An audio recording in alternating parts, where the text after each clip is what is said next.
Hello বন্ধুরা, চলে আসলাম 3 মিনিটের একটি লং ভিডিও নিয়ে। আমি আজকে রান্না করব এই যে কবুতরের মাংস।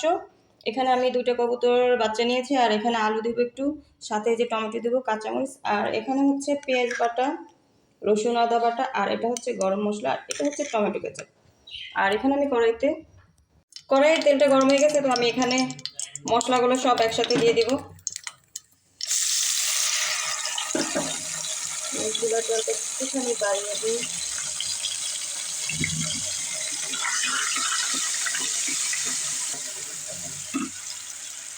মশলাটা ভালো করে তেলে আমি ভালো করে মশলাটা কষিয়ে নিলাম। এবার এখানে আমি হলুদ অ্যাড করবো, মরিচের গুঁড়ো অ্যাড করবো, সাথে একটু পরিমাণ মতো লবণ দিয়ে দেবো। মশলাটা ভালো করে কষানো হয়ে গেছে। এখন আমি এখানে এই যে টমেটো রেখে দিয়েছিলাম সেটা অ্যাড করে দেবো। এবার মশলা আর টমেটোটা একটু ভালো করে কষিয়ে নেব। টমেটো আর মশলাগুলো খুব সুন্দর করে কষানো হয়ে গেছে, তেলটা আলাদা হয়ে গেছে।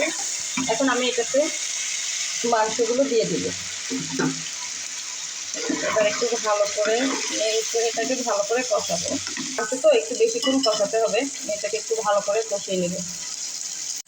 আমি ঢাকনা দিয়ে ঢেকে দিয়ে কিছুক্ষণ ভালো করে রান্না করব।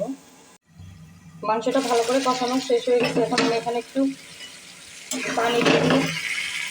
মাংসটা ভালো করে সিদ্ধ হওয়ার জন্য সুন্দর একটা সেন্ট, সুন্দর একটা স্মেল আসছে। আর দেখেন কি সুন্দর একটা কালার। আর এই যে তেলটা আলাদা হয়ে গেছে, বোঝাই যায় যে মাংসগুলো কষানো হয়ে গেছে। তো আমি এখানে একটু পানি অ্যাড করে দেবো। পানি বেশি লাগবে না, অল্প পরিমাণ পানি হলে হবে, কারণ বাচ্চা কবুতর তাড়াতাড়ি সিদ্ধ হয়ে যাবে। তো এটার সাথে আমি আলুগুলোও দিয়ে দিব। আমার বাচ্চারা আলু পছন্দ করে, যার কারণে আমি আলু দিলাম। এবার আমি একদম অল্প আছে, একদম কম আছে, এটাকে আমি একটু রান্না করব। এভাবে আমি কিছুক্ষণ রান্না করব। হয়ে গেল আমার আজকের রেসিপি। এখন এখানে আমি একটু কাঁচামরিচ দিয়ে দিব। মরিচটা আমি একটু কাঁচাই দিলাম, কারণ এটা বেশি সিদ্ধ করবো না। এটা বেশি সিদ্ধ হলে এটা থেকে ঝাল বেরিয়ে আসবে, আর আমার বাচ্চারা খেতে পারবে না, যার কারণে আমি একটু দেরি করে মরিচটা দিলাম। আর সাথে আমি একটু গরম মশলার গুঁড়ি দিয়ে দিব। এখানে সব ধরনের মশলা আমি একসাথে ব্লেন্ডার করে নিয়েছি। আর আমি বাইরের মশলাটা খাই না, আমি বাসায় করি সাধারণত।